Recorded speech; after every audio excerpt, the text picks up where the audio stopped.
Okay, here we go with part 2 of the COMM 101 persuasive speech. We're going to talk next to Chaser. Chaser, very good topic, an especially compelling opening. You need to watch your grammar. Watch citing a 2005 study. In your topic area, 2005 study, boy, you know, you got technology issues. You want to be real careful how old the stuff is that you're citing. Could be great. Could be absolutely right on, but be careful how old the sources are that you use in a persuasive speech, especially because your audience, for the side that kind of wants to come to your side, or the side that's totally against you, they'll say, yeah, sure, why don't you cite some more current statistics? So be real careful about that. You had a very powerful ending. The couple of blips, though, due to the conversational nature, but in the whole, it was an exceptionally well done speech.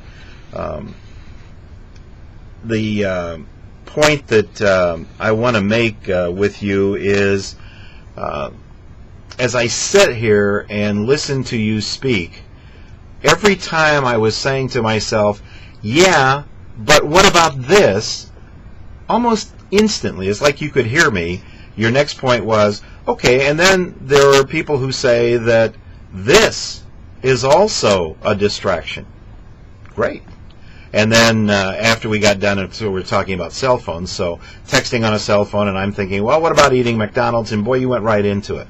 And then I think, well, okay, what about teenagers that turn the radio up real loud? That's it. And almost as soon as I said it to myself, you covered that in your speech. It was just exceptionally well done in every possible way, that when I was thinking of any kind of driver distraction, I got to the point like, okay, well, is texting the only distraction drivers have? And boy, you just nailed it. Covered one after another. Way to go. Every time I reached a yeah, but phase of my listening, you answered. Just really, really well done. And that opening was right on. Good visual. I could see the visual. Again, you might hold it up and even move it a little closer to the camera. That's fine. I'm not going to complain about that. If we were doing a television studio, we'd have the picture someplace else and we could show it while you were talking. We don't get too worried about that. We have to be able to see it. Just an exceptional speech. Very well done.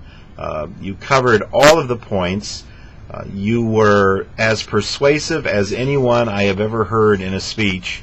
And you had your facts in a line and your ducks in a row, if that's the analogy you want to use.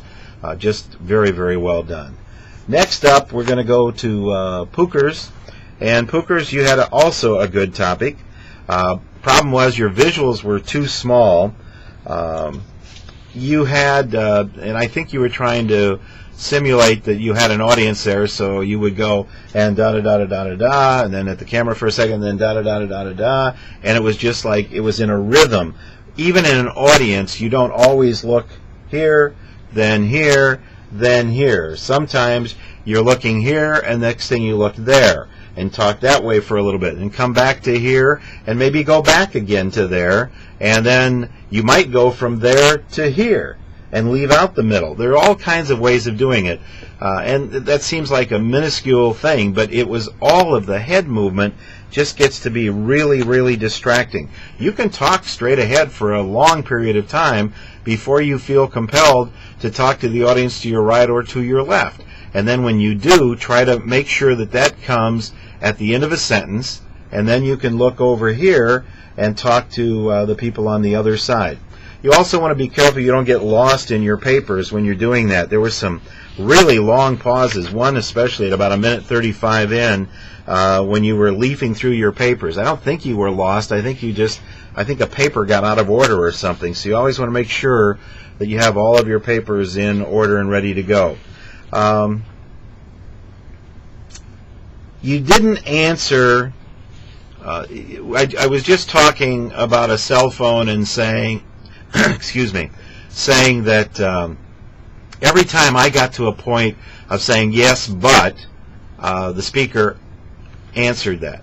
Now, I will give you that when you're talking about pit bulls, that I am sure, and you convinced me that there are some lovely pit bulls, and that they have done a great job. In fact, your dismissing of the fact that people don't even know necessarily what a pit bull is was very well made point.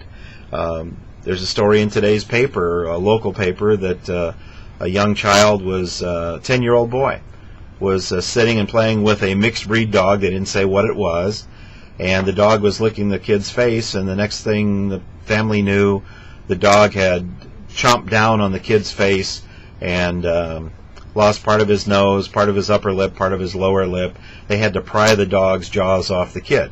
Now, nowhere in the story did it say pit bull. Okay, fine. When you make your defense of pit bulls, and that's fine, I have no problem with that, you do have to acknowledge that there have been a lot of instances of dogs that have been identified as pit bulls that have made vicious attacks. I don't know how to account for it. I can't dismiss it. There certainly are a number of stories that way. Now, if the story is that they're being misidentified and these animals are not all pit bulls, then fine, say that and support it. But if there are instances where pit bulls have gotten terribly out of hand and done something that's atrocious, you have to acknowledge that in your speech and say, yes, but there are a lot of examples of pit bulls that are wonderful companions for even the youngest child. One of the things I thought about when I was sitting there, and I was just hoping you would dispel it, is I just don't hear a Cocker Spaniel attacks. They're all pit bull attacks. And again, I'm generalizing, and I know you're really angry at me for even bringing that up, but you've got to be kind of aware of it. Grammar.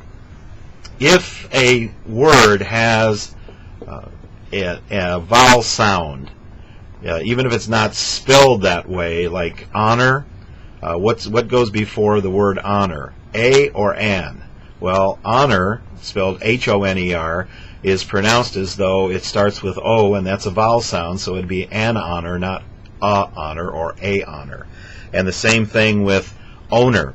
It's not a owner, it's an owner. So you want to be really, really careful on grammar, because you can be, and why am I being picky about this? Well, because you can be a great, compelling speaker, and you can have one blip, something as silly as what I just said, an honor or a honor instead of an honor, and you will have someone in your audience just say, well, okay, I'm not going to listen anymore because I was like, well, wait, what about her facts?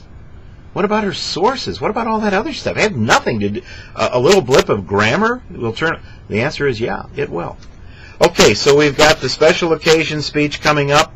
Good luck on that. You're pretty well done in the class. Monday is it. Please take a look at all the requirements, read up everything you're supposed to do in that final speech, and I look forward to seeing it. Have a great weekend, and I'll probably record one of these at the end of the class so you know how you did on the last speech. Talk to you later. Bye.